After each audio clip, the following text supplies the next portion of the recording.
Hey everyone, I'm Sophia with Awaken Catholic, and this is Awaken the Saint. It's always said that you are who you surround yourself with.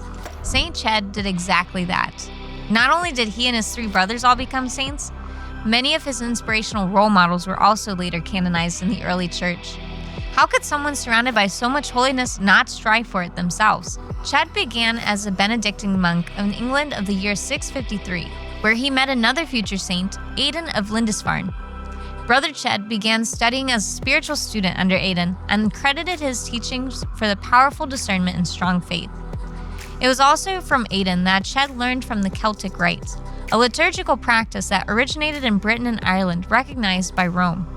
In the year 653, Cedd was sent by King Oswiu of Northumbria, along with 3 other priests, to evangelize in the Midlands of England and again in the East Saxon. His missionary efforts led him victorious with new and renewed faiths alike. Within no time, Father Cedd was ordained the Bishop of East Saxons by Aidan's predecessor, Finan of Iona. Yep, you guessed it, another future saint who had come to carry the torch for Cedd. For the next few years, Bishop Cedd would go on to establish many churches and monasteries throughout Bradwell-on-Sea and Tilbury, serving as the head abbot in Lastingham. It wouldn't take long before he was called to action.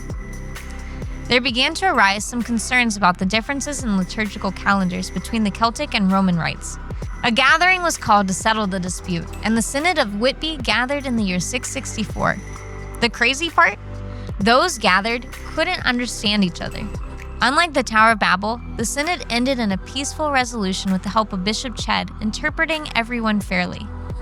Everyone walked away understanding their neighbor, even if they didn't share the same language. Bishop Cedd and everyone gathered came to accept the Roman celebration of Easter, putting the huge dispute to rest. For now.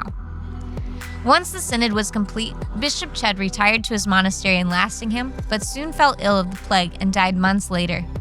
Throughout the plague, people would juggle between Christianity and paganism, only to be finally restored to Christianity with the guidance of Cedd's predecessor. In the end, Saint Cedd wasn't the one who necessarily brought about the total conversion of the Essex or Midland, but he did play a huge role in it.